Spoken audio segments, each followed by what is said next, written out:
it's me again, and welcome back to my YouTube channel. Today is a beautiful day. I say that every day, but today is a beautiful day. I'm indoors today, and I wanted to take a few minutes this morning to talk about uh, safety, especially those of you like me who are single and live alone. Some things you have to do to always ensure your safety. And I just had a couple things I want to talk about today. First of all, it doesn't take long for your neighbors to figure out that you live alone. I moved here in a few months ago, and I'm slowly meeting my neighbors. It's only 30 units out here. It's not a lot of people out here, and it's not a lot of foot traffic and that type of thing.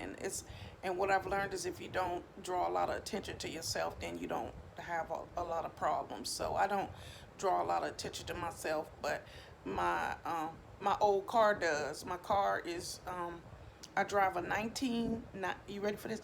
A 1999 Acura Integra, and it's 21 years old, and it's still pumping. Um, and it's loud. So that I think that's what they hear. Uh, I think that's what they hear. But anyway, to make a long story short, um, we were talking about safety. Well, uh, like if, the first thing I could talk about is my groceries. Let's talk about groceries first.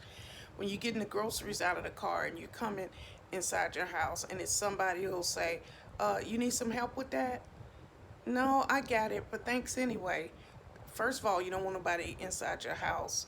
You don't want nobody to see what you have, or that type of thing, because people will rob you. And I don't want nobody in my house.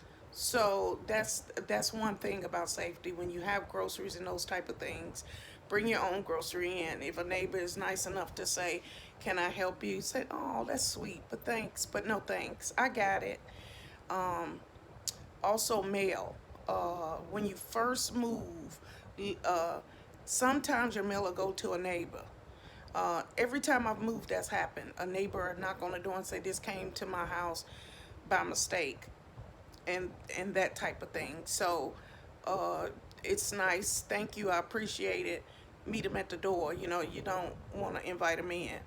That's just my thing, because people will come in and assess the situation and be like, "Oh, I could clock her ass upside the head, knock her out, do what I want to do, and take her stuff." It's not with me. It's not gonna happen. I don't be opening my door, so I don't worry about that. But the ruse is that your mail came to my house by mistake, whether it did or it didn't.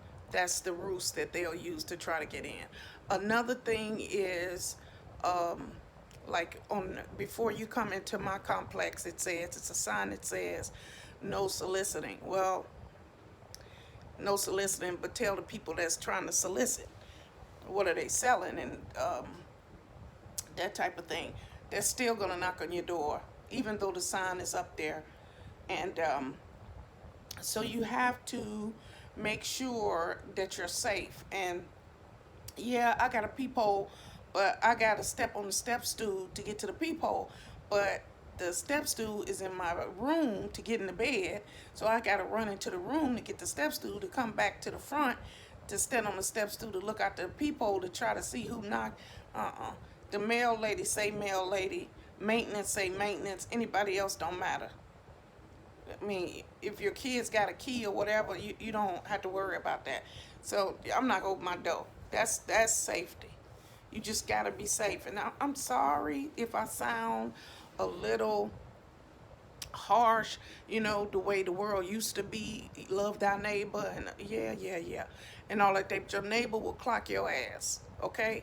Your neighbor will knock your ass out and rob you.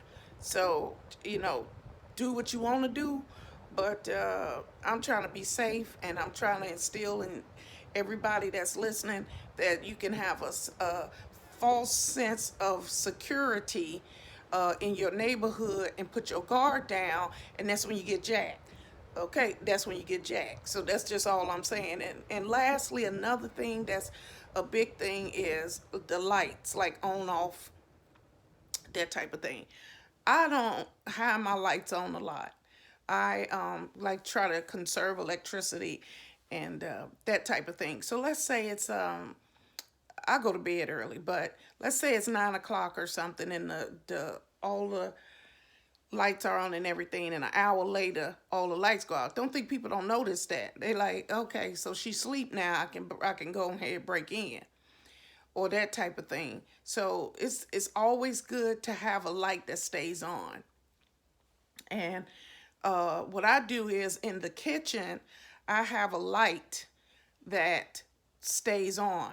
It's low, it's very low, and but it's enough light where if you walk past on the outside, because I've seen it, I've walked in at night and be like, oh, I left that light on. No, that's the night light, but that night light is bright enough where it looks like somebody is in the kitchen. So, for instance, that light stays on. So that maybe the crack addict or whoever, the robber, be like, oh, that person home. I'll go next door. It's dark over there. That's just something that I use. I don't have a dog or anything. Some people got dogs. Some people strapping a 45. I ain't got nothing above whatever with the problems I have. I wouldn't be able to grip the gun. I know how to use a gun. Let's not get it twisted. It's just I can't grip it properly anymore. So why have it when somebody can wrestle me to the ground, knock me upside my damn head, and take my gun and use it on me? So that's something to think about. So just be safe. I mean, the world is totally different now than what it used to be. You know, we used to leave our doors open and go to the mailbox, whatever. I lock hell to the no.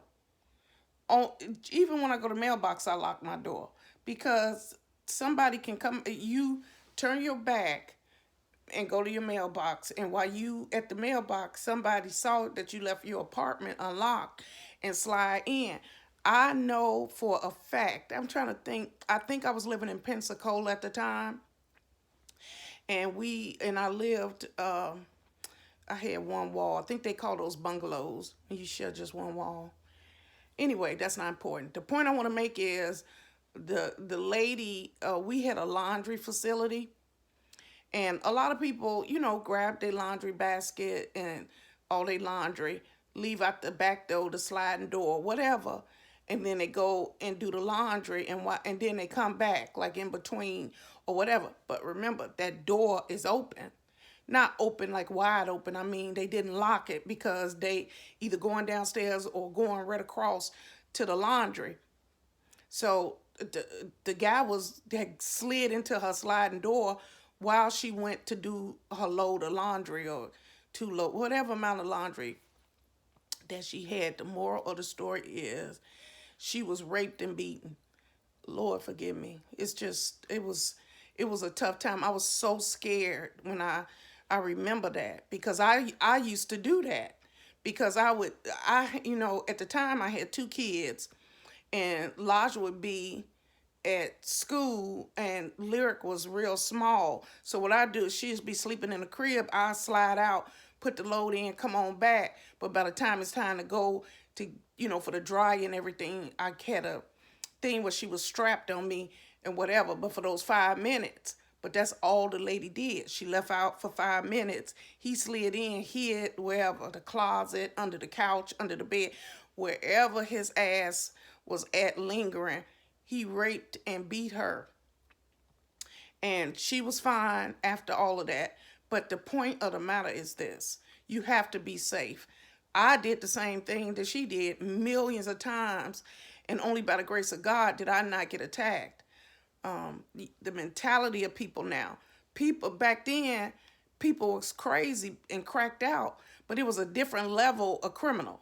Now in 2021, people kill you over a cheeseburger. I mean, I'm, you know, that might be a little bit extravagant. Look, you don't know where people head at. It's a lot of mental illness going on, but it's also a lot of drugs out there that's got people off the chain. So you have to be safe. You have to be careful. I'm 51 years old. I live alone and I want to be safe. I mean, I have no grandchildren yet. I want to see my grandchildren. I want to see my regular children. It's still places that I haven't been yet. I got life left. Okay? I got life left. And it's not being paranoid, it's just being safe. So today I want you to think twice when you walk out that door and leave your front door unlocked to go to the mailbox. Or if you finna run and take the trash out, lock that door, put that key in your pocket, and go and take care of your business. All the while paying attention to your surroundings. So just be safe, okay? So again, thank you for stopping by. Thank you for talking with me today. Thank you for listening. And if again, if this is your first time, hit the like button. Leave a comment if you like this video, and subscribe and join me here. And God bless. And thank you for joining me.